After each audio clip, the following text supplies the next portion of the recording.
आदाब सत श्रीकाल। Myself Ahmad sir, education @Ahmad sir. आपको पता है हम लोग एनआईएस के बारे में बात करते रहते हैं, एनआईएस के बच्चों की मदद करते रहते हैं और वो सारे बच्चे जो दूसरे बोर्ड से इस बोर्ड में आते हैं उनकी मदद करते रहते हैं। मगर उसके लिए जरूरी है कि आप हमारे साथ चलते रहिए। आपकी जितनी भी क्वेरीज है, प्रॉब्लम सोर्सेस सुने जाएगी, ठीक है। कॉल अगर नहीं मिल रहा है या हम लोग बिजी है तो आप मैसेज छोड़ दो, आपको जवाब मिलेगा, ठीक है। या एक टाइम ले लो मैसेज पर, उस टाइम पर ही कॉल करो।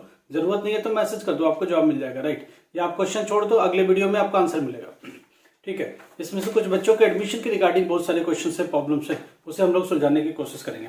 अच्छा, एक 9th क्लास में फेल लड़की है, राइट। ये फोन कर रही है सहारनपुर से। इसका ये कहना कि अभी राइट नाउ फैमिली दिल्ली में रह रही है, क्या मेरा 10th क्लास में एडमिशन हो जाएगा डायरेक्ट? 9th क्लास में फेल है तो उसको टीसी मिलेगा नहीं, पास की। मैं एक संगीता नाम ले लेता हूँ, ठीक है। उसका नाम क्या है मैं नहीं लेना चाहता, ठीक है। देखो एक बात समझो, आपका जो भी नाम है आपका आप ध्यान रखिएगा। नाम मेरे पास है बट रिवील नहीं करेंगे, ठीक है। देखिए, आप अगर फेल हो गए 9th क्लास में तो आप एनआईएस में डायरेक्टली 10th क्लास में आ सकते हो, तो इसमें घबराने की कोई बात नहीं, एनआईएस में एडमिशन मिलेगा। अगर कोई दिक्कत हो रही है उसके बाद भी प्रॉब्लम्स है तो आप हम लोग को बताओ, हमारी टीम आपको सेंट्रल सीधा यहाँ से एडमिशन दे देगी, ठीक है। आपके पास आधार कार्ड होना चाहिए, पासपोर्ट साइज फोटोग्राफ होना चाहिए। अगर स्कूल फेल की भी मार्कशीट देता है, फेल की टीसी मार्कशीट जो भी देता है वो ले लो। फेल की टीसी मांग लो उनसे कि दे दो जी, हमको फेल की टीसी दे दो, कोई दिक्कत नहीं है। डेट ऑफ बर्थ का प्रूफ की तरह काम करेगा और ये हम लोग को दे दो, हम लोग एडमिशन आपको दे देंगे, ठीक है। इलाहाबाद से एक क्वेश्चन है, एक अगला क्वेश्चन है इलाहाबाद से। ये है मनोज डे का। ये कहते हैं कि 11th क्लास में मैं स्कूल में पढ़ रहा था मगर कोई हालात ऐसे बन गए कि मैं अपने स्कूल में कंटिन्यू नहीं कर पा रहा, यूपी बोर्ड से, ओके। अब मैं 12th क्लास कैसे करूंगा? अगर 11th में कंटिन्यू नहीं करता तो 12th में तो एडमिशन नहीं मिलेगा, फिर मैं क्या करूंगा?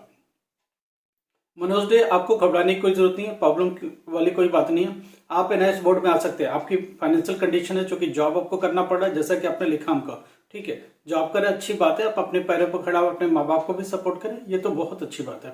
देखिए, हालातों के हिसाब से घबराने की जरूरत नहीं है, सिचुएशन के हिसाब से आपको कुछ ना कुछ रास्ता निकालने की जरूरत है। हम लोग इसमें आपकी मदद करेंगे। क्या मदद होगी? आपके एडमिशन हम लोग यहाँ से दे देंगे सेंट्रलाइज, ठीक है। आपने एडमिशन मांगी, हम लोग एडमिशन यहाँ से आपको करके दे देंगे, कोई प्रॉब्लम नहीं है। डॉक्यूमेंट जो मांग रहे हो वो दे दीजिए। 11th क्लास में कंटिन्यू नहीं करें, इससे आपकी स्टडी पर कोई भी इम्पैक्ट नहीं पड़ेगा।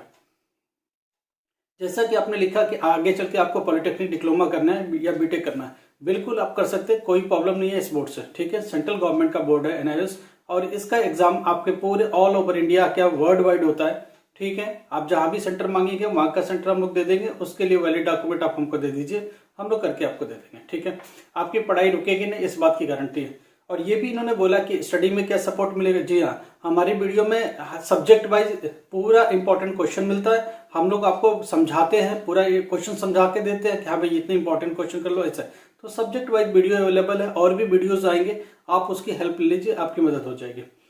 चलिए ठीक है, और भी कोई प्रॉब्लम सब मैसेज छोड़ दीजिए, आपको जवाब मिलेगा। कॉल करने की कोशिश मत करें, क्योंकि इतना कॉल होता है कि बहुत मुश्किल होता है लेना, ठीक है। मैसेज का जवाब मिलेगा, और अगर बड़ा क्वेश्चन है तो ऑब्वियसली अगले दिन ब्लॉग में भी मिलेगा, आपको नाम के साथ मिलेगा। तो जिसको कोई प्रॉब्लम है, आप ब्लॉग के साथ अपने नाम के साथ चाहते हो सोल्यूशन, आपको मिल जाएगा। आप हमको मैसेज छोड़ दो डिटेल के साथ। अच्छा, एक जरीना खातून फाजिलपुर से, ठीक है। इनका ये कहना है कि 12th क्लास आर्ट्स से किया हुआ, आर्ट्स का मतलब ह्यूमैनिटीज से, राइट, किया हुआ। मुझे नीट के लिए फ्यूचर में तैयारी करना है, क्या मैं एनआईएस से 12th कर लूँ, क्या ये वैलिड होगा? पहली बात जरीना जी, आपका ये बिल्कुल वैलिड क्वेश्चन है। पहली बात, एनआईएस से जो लोग भी कर रहे हैं वो नीट के लिए एलिजिबल है, नो प्रॉब्लम, कोई भी प्रॉब्लम नहीं है। आपने आर्ट से किया हुआ है तो आप, हाँ, एनआईएस से अब आप जाकर के साइंस स्ट्रीम से एडमिशन ले सकते हैं, और लेने के बाद इसके सारे ही आप नीट में जा सकते हैं। मगर उसके लिए कम से कम मिनिमम 50% जो मिनिमम क्राइटेरिया है वो जरूर आप क्वालिफाई करिएगा, नहीं तो नीट के लिए आप क्वालिफाइड नहीं होंगे, ध्यान रखिएगा। अच्छा, नोएडा से एक बच्चे का अभी सुबह सुबह फोन है, क्या फोन है, यूपी बोर्ड से उसने एग्जाम दिया, उस एग्जामिनेशन में एक पेपर में फेल है। अब उसका ये कहना, क्या मेरा एक पेपर एनआईएस से हो सकता है? पहली बात आप ध्यान से समझिएगा, आप एक पेपर अगर एनआईएस से देंगे तो आप वैलिड नहीं रहेंगे, आप 12th पास नहीं कहलाओगे। स्टेट बोर्ड, किसी भी आप स्टेट से आ रहे हो, एनआईएस में जब आ रहे हो तो आप ध्यान से समझिएगा, एक पेपर का आप सिर्फ क्रेडिट ले सकते हैं। सीबीएसई बोर्ड से अगर एनआईएस में स्विच कर रहे हैं तो आप 2 पेपर का क्रेडिट ले सकते हैं।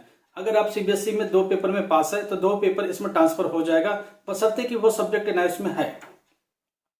सारे सब्जेक्ट की क्रेडिट नहीं होती है, ध्यान रखिएगा। बहुत सारे ऐसे सब्जेक्ट जिनकी क्रेडिट एनआईएस में भी नहीं मिलती है, तो सीबीएसई के 2 पेपर की क्रेडिट मिलती है, क्योंकि वो भी सेंट्रल गवर्नमेंट है, एनआईएस भी सेंट्रल गवर्नमेंट है। अब रही बात स्टेट बोर्ड की, स्टेट बोर्ड से आने वाले बच्चे के लिए 1 पेपर की क्रेडिट ही मिलेगी। इतना ध्यान रखिए, दुनिया भर की क्रेडिट नहीं मिलती है। 1 सब्जेक्ट क्रेडिट मिलेगी, बाकी 4 पेपर उसको देना ही पड़ेगा, तो कोई रास्ता नहीं है। या तो यूपी बोर्ड में री देते रहिए, जैसा भी उधर का प्रावधान है वो करिए, या आप एनआईएस में आ रहे हैं तो आप ओरिजिनल फेल मार्कशीट देंगे हमको, तो उसके सारे फिर से फ्रेश एडमिशन होगा। और अच्छी बात यह कि आप नोएडा में रहते हैं तो नोएडा एनसीआर में हम लोग आपके लिए पेपर का अरेंजमेंट कर देंगे, ताकि आप यहाँ से पेपर आराम से दे लें और अपने पास में ही सेंटर रख लें। ठीक है, ये अरेंजमेंट हो जाएगा, मगर 4 पेपर आपको देना ही पड़ेगा, इसका सिवा कोई रास्ता नहीं है। ठीक है। अच्छा, एक और प्रॉब्लम है, एक गर्ल है, उसकी एक प्रॉब्लम है। क्या प्रॉब्लम क्या है? ये गर्ल 7 क्लास में पढ़ाई छोड़ देती है, इसके पास डॉक्यूमेंट नहीं है, कुछ भी नहीं है, डेट ऑफ बर्थ का भी प्रूफ नहीं है। ठीक है, तो मैं क्या करूं, कैसे करूं? बेटा आपके पास जैसा आपने लिखा कि आधार नहीं है, तो आप आधार भी नहीं है आपके पास। हाँ, आपके पेरेंट्स के पास आधार है, आपने बताया, तो आप एक काम करिए, क्योंकि आप बहुत छोटे तबके से आते हैं, ऑब्वियसली इन पर ध्यान नहीं दिया होगा। बहुत सारे ऐसे पेरेंट्स नहीं समझते इनकी इंपॉर्टेंस। फादर के पास आधार कैसे बन गया? क्योंकि वो सिटी में जाते तो वहाँ बनवा लिया, राइट, गाँव में ध्यान दिया नहीं। आप एक काम करिए, फादर के प्रूफ के साथ अपने आधार जाकर के आधार के लिए अप्लाई कर दीजिए। जो आधार के लिए अप्लाई का पेपर मिलेगा ना, उसी से आपका एडमिशन हो जाएगा। आधार जब अप्लाई करेंगे तो वो एक प्रिंट आउट देंगे। ठीक है, आधार के लिए अप्लाई वाला जो पेपर है उससे के सारे एडमिशन हो जाएगा। अगर आपको नहीं मिलता एडमिशन तो ये आधार के लिए अप्लाई करके जो पेपर मिलेगा वो भेज दीजिए। वो आधार का 80 सेंटरों में अप्लाई होता है, जिस भी सिटी में आप है वहाँ आधार के लिए सेंटर बने होंगे, आप वहाँ से लोकेट कर लीजिए। उसके बाद आधार के लिए अप्लाई करिए। अप्लाई करते वक्त एक प्रिंट आउट आपको मिलेगा, वो प्रिंट आउट लेके आइए, उसके सारे आपको एडमिशन दे देंगे। ठीक है। और भी 1-2 बच्चों की प्रॉब्लम ये आ रही है कि अप्रैल में पढ़ाई के लिए कैसे क्या करें। थोड़ा सा वेट करो, हम लोग अभी दूसरी चीज, अभी इस एग्जाम करंट एग्जाम चल ही रहा है। ठीक है, इसके बाद हम लोग टीएमए पर फोकस करेंगे। टीएमए के बाद एग्जाम फीस के लिए एग्जाम फीस आपकी भरी जाएगी। अभी लोड नोटिफिकेशन नहीं आई, हो सकता है इस 10 नवंबर से स्टार्ट हो जाए, हो सकता है 15 नवंबर से स्टार्ट हो सकता है 20 नवंबर से स्टार्ट हो।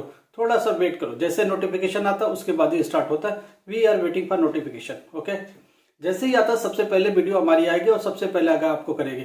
हाँ, एक आध बार और मैं आपको फिर आगाह कर दूं, किसी बच्चे के नाम में कुछ, मान लो एग्जाम देते वक्त नाम में करेक्शन है, लिखते वक्त कुछ करेक्शन हो गया, उसके लिए किसी को पैसे नहीं देना प्लीज। इनके लोग फोन कर करके आपको बॉदर कर रहे हैं कि ये पैसे दे दो, वो ठीक कर दे। किसी के बूते में नहीं है ठीक करना। एक बार कॉपी चली गई तो चली गई, फिर कुछ नहीं। दूसरी बार इससे आपको भी फर्क नहीं पड़ता, आपका रोल नंबर नाम ठीक है, सब्जेक्ट का कोड लिख दिया, इसके सिवा कुछ भी नहीं चाहिए, जिससे आपकी कॉपी इवेलुएट हो जाएगी। कोई आपका मार्क्स हटाने वाला नहीं है, कोई आपको फेल करने वाला नहीं है। ठीक है, और भी प्रॉब्लम्स है तो मैसेज छोड़ दीजिए, कॉल करने की कम कोशिश किया करो। ठीक है, बहुत ही इमरजेंसी है तो कॉल करो, उसके लिए मैसेज करो, कौन से टाइम में फ्री है उसी टाइम आपकी कॉल लेंगे। ठीक है, थैंक यू सो मच।